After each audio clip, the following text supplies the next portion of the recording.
जय सिया राम। आप सभी को मेरा प्रणाम। आइए, आप सभी का स्वागत है मेरी इस हरि कथा में। आज के इस हरि कथा का केंद्र बिंदु रहेगा एक ऐसा प्रश्न जो सभी साधकों के मन में रहता है कि भगवान से बड़ा क्या भगवान का नाम है या भगवान बड़े हैं। इस प्रश्न का उत्तर एक प्रसंग के माध्यम से हम सुनेंगे जो बड़ा ही रोचक कथा है। आइए आज की इस कथा में हम प्रवेश करें। इससे पूर्व 1 मिनट के लिए अपने गुरु और विवेक के देवता गणेश जी को मैं याद करूं। पवन तनय तुम एक आधार, कथा कहूं मैं मति अनुसार। वक्रतुंड महाकाय सूर्य कोटि समप्रभा, निर्विघ्नं कुरु मे देव, शुभ कार्येषु शुभ सर्वदा। गुरु ब्रह्मा गुरु विष्णु गुरुदेव महेश्वर, गुरु साक्षात् परम ब्रह्मा, तस्मै श्री गुरुवे नमः। तस्मै श्री गुरुवे नमः। परमपिता परमेश्वर की असीम अनुकंपा है कि हम लोग YouTube के माध्यम से सत्संग का श्रवण लाभ ले रहे हैं। आइए, एक ऐसा प्रश्न है कि राम बड़ा या राम का नाम बड़ा है। इस प्रश्न का उत्तर हम लोग एक कथा प्रसंग के माध्यम से सुनेंगे। एक बार की बात है, एक राजा सुकंत नाम के एक राजा सुमेरु पर्वत पे संतों का सत्संग था, श्रवण करने के लिए दर्शन के लिए जा रहे थे। रास्ते में नारद भगवान मिले। नारायण नारायण। और सुकंत से बोले कि सुकंत कहाँ जा रहे हो? सुकंत बोले सुमेरु पर्वत पे भगवान संतों का दर्शन है, उनके दर्शन के लिए मैं जा रहा हूँ। बोले बिल्कुल अच्छी बात है, भगवान की कृपा होती है तभी संतों का दर्शन मिलना, जाना चाहिए, अच्छी बात है, जाओ। लेकिन जाना तो सभी संतों को प्रणाम करना। जी जी बिल्कुल गुरुजी, ये तो आपका उपदेश है कि संत का मिलते ही संतों के चरणों में प्रणाम करना चाहिए। आज्ञा पा करके निकल रहे थे, सुकंत जा रहे थे। नारद जी ने बोला सुकंत जरा सुनो। सुकंत पीछे मुड़े, बोले जी महाराज बताइए। तो सभी संतों को प्रणाम करना और एक काम करना, विश्वामित्र जी को प्रणाम मत करना। सुकंत बोले कि महाराज ऐसा क्यों बोल रहे हैं? अरे विश्वामित्र मुनि तो आप ही जैसे राजा हैं, वो भी राजा थे, अभी साधु बन गए हैं, तो आप दोनों बराबर हो, उसमें प्रणाम करने की कोई बात नहीं है। ऐसे समझाया नारद जी। सुकंत मान गए और सुकंत चले गए। और ऐसे ही उन्होंने सभी को प्रणाम किया, विश्वामित्र जी को नहीं किए। विश्वामित्र जी मन ही मन बहुत क्रोधित हुए। संत समागम पूरा हुआ, सुकंत अपने घर को लौटे और विश्वामित्र जी सीधे अयोध्या पहुंचते हैं।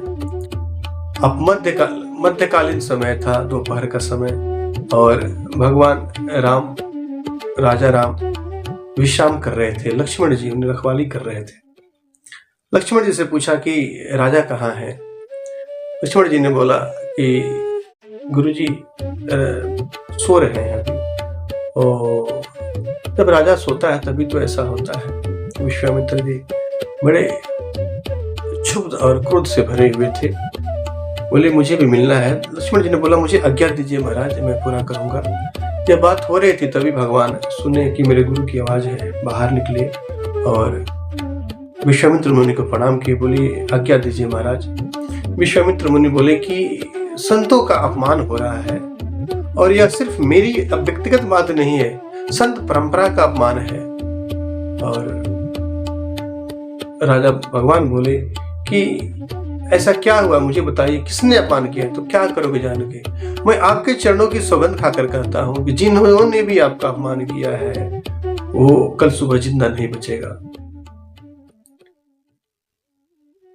विश्वामित्र मुनि को लगा कि चलो दुष्ट को दंड देना चाहिए, और उन्होंने बताया कि ऐसे सुकंत हैं जिन्होंने मुझे भरी सभा में व्यक्तिगत रूप से मुझे अपमानित किया।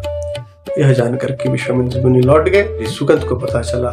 सुकंत चिंतित, बेचैन, परेशान नारद जी को ढूंढ रहे हैं। नारद जी कहीं नहीं मिल रहे हैं। और जब नारद जी नहीं मिल रहे हैं तो रोने लगे। रोता हुआ देखकर नारद जी प्रकट हुए। बोले सुकंत क्यों रो रहे हो, बताओ कारण क्या है। बोले कल मैं मर जाऊंगा। बोले इसमें कौन सी बड़ी बात है, ये मृत्यु लोक है, मरना ही है, यहाँ जो भी जन्म लेता है मर ही जाता है। अरे महाराज ऐसी बात नहीं है, वो विश्वामित्र मुझे मरवा देंगे। तो ऐसा क्या विश्वामित्र मुझे मरा, राम मुझे मारेंगे। अरे तो राम मार दे तो फिर तो तरन होता है, क्यों चिंतित होते हो। नहीं आपने कल बोला विश्वामित्र मुनि को मैंने प्रणाम नहीं किया और ऐसा ऐसा हो गया। ओ ये बात है, तो इसका तो कोई उपाय मेरे पास है नहीं। तो सुकंद ने बोला कि महाराज मशविरा तो आप ही दिए थे और समाधान तो आप ही दोगे। नारद जी बोले चलो इसका एक काम करो, मेरे साथ चलो। अपने साथ ले गए और सामने वाले पर्वत पे बोले कि यहाँ पे अंजना मैया, मेरा नाम मत बताना, अंजना मैया अंदर तपस्या करती है, उनको आवाज देना, उनसे अपने प्राण रक्षा की भीख मांगना। नारद जी चले गए और सुकंठ वहीं पे अंजना माँ की पुकार करने लगे, हे माँ मुझे बचाओ, मुझे बचाओ।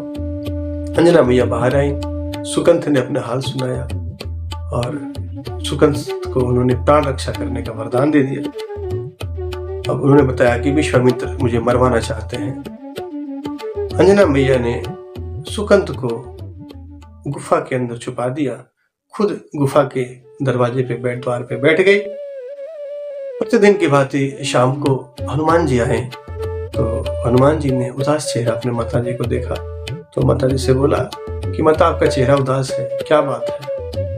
तो अंजना माँ ने बोला कि मैंने एक मेरे शरण में आए हुए को प्राण रक्षा का मैंने वरदान दिया, क्या तुम पूरा करोगे। तो हनुमान जी बोले कि माँ तुम उदास हो और तुम्हारी आज्ञा है, मैं अपने इष्ट भगवान राम के चरणों की सौगंध खाके कहता हूँ कि उसके अवश्य से प्राण रक्षा करो। इतना सुनते ही अंजना मैया सुगंध को आवाज दी, सुगंध आए और हनुमान जी से बोले कि ऐसे ऐसे है कि राम जी मुझे कल मारना चाहते हैं। यह सुनते ही अंजना मैया बोली अभी तो तुम बोल रहे थे कि विश्वामित्र मरवाना चाहते हैं। बिल्कुल विश्वामित्र ही मरवाना चाहते हैं मैया, लेकिन राम जी ने प्रण कर रखा है कि मुझे कल मार देंगे। अब हनुमान जी को लगा अब तो गजब का मेरे ऊपर संकट छाया, मैं क्या करूं। बोले ठीक है कोई नहीं।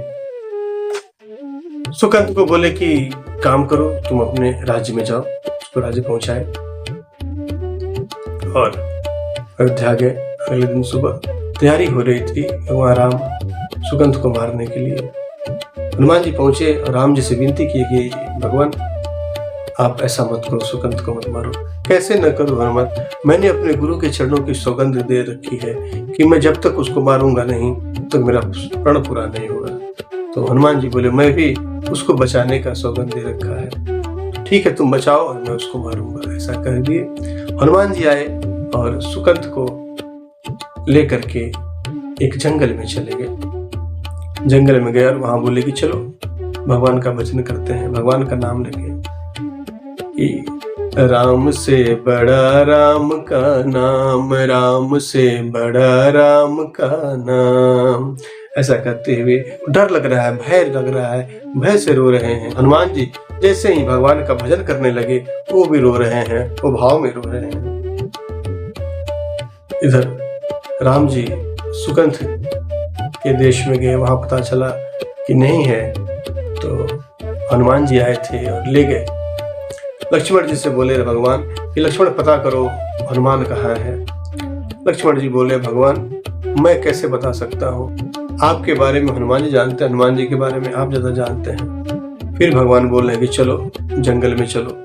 जंगल में गए तो वहां सुकंठ को अपने पीछे छुपा करके और हनुमान जी भगवान नाम का स्मरण कर रहे हैं, भगवान नाम राम राम राम राम राम ले रहे हैं और राम जी सुकंठ को मारने के लिए बाण चला रहे हैं। प्रत्येक बाण विफल होते जा रहा है।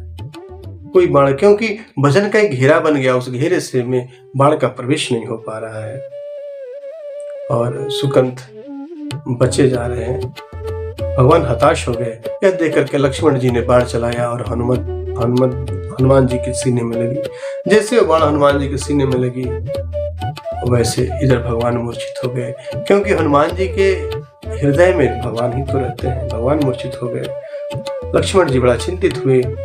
फिर हनुमान जी की मूर्छा जगी, इधर भगवान की मूर्छा टूटी और हनुमान को करीब लाए और तभी अपने पीछे से पूंछ से में जो रखे थे सुकंठ को ला करके अपने गोदी में बैठा दिए।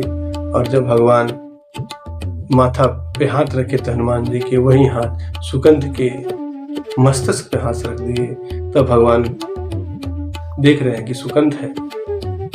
तब हनुमान जी ने बोला कि भगवान, आप ही जिसको मारने वाले हो और उसी के मस्तिष्क पर आपका हाथ हो, तो ये आप ही बचाए। बोले कि ये बहुत बड़ा धर्म संकट है। तभी विश्वामित्र मुनि आ गए। जब विश्वामित्र मुनि आ गए तो हनुमान जी ने बोला कि सुकंठ जाओ, गलती कर रखे हो, जाकर के प्रणाम कर लो। दौड़ के सुकंठ गए, चरण स्पर्श किए, लौट गए और विश्वामित्र मुनि क्षमा कर दिए। क्योंकि साधु का संहार करना उद्देश्य नहीं होता है, सुधार करना होता है, मूड को मोड़ना होता है। और इस प्रकार विश्वामित्र मुनि बोले भगवान राम को कि आप इनको क्षमा कर दे। राम जी प्रसन्न हुए और इस प्रकार सुकंठ की प्राण की रक्षा हुई। लेकिन सुकंठ से बोले कि तुम इतने भक्तवत्सल हो, भगवत राजा हो, धार्मिक हो, तुम किसने बोला था कि विश्वामित्र मुनि को प्रणाम नहीं करना था? अभी सोचिए, तब तक नारद जी प्रकट हुए। नारायण नारायण नारायण। राम जी बोले कि नारद जी आपने ऐसा क्यों बोला? तो नारद जी हाथ जोड़ के बोले भगवान, मैं हर जगह घूमते रहता हूँ और मुझसे सब लोग यही प्रश्न करते हैं कि भगवान बड़े हैं कि भगवान का नाम बड़ा है। तो मैं सोचा कि कुछ ऐसा करके देखें कि दुनिया को पता चल जाए, मैं किससे किससे बोलते रहूं, जवाब देते रहूं। इसलिए मैंने ऐसा एक कौतुक किया, एक स्वांग रचा, जिसमें आज ये पता चल गया कि भगवान का नाम बड़ा है, भगवान से आपसे बड़ा आपका नाम है। तो ये एक छोटा सा प्रसंग है हम सबको समझने के लिए। भगवान नाम में बहुत बड़ी महिमा है, इसको बिल्कुल छोटा न समझे। भगवान से बढ़ के भगवान है। रामचरितमानस में तो पूरी इसकी कई चौपाइयां और दोहों का तुलसीदास जी इसका सहारा ले रहे हैं। ये बताते हैं कि राम से बड़ा राम का नाम है। तो ये जब भी समय मिले भगवान का नाम ले, बहुत ही सरल साधन है।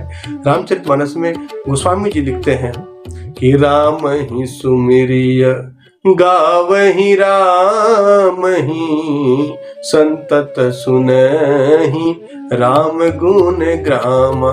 राम का ही सुमरन करे, संतों से राम के ही चरित्रों का श्रवण करे और राम को ही गाए। ऐसा 3 मार्ग बताते हैं। आइए हम सब इस मार्ग पे चलें। ऐसे भावना के साथ हनुमान जी के श्री चरणों में प्रणाम करते हैं। आप सभी को मेरा प्रणाम। जय सिया राम।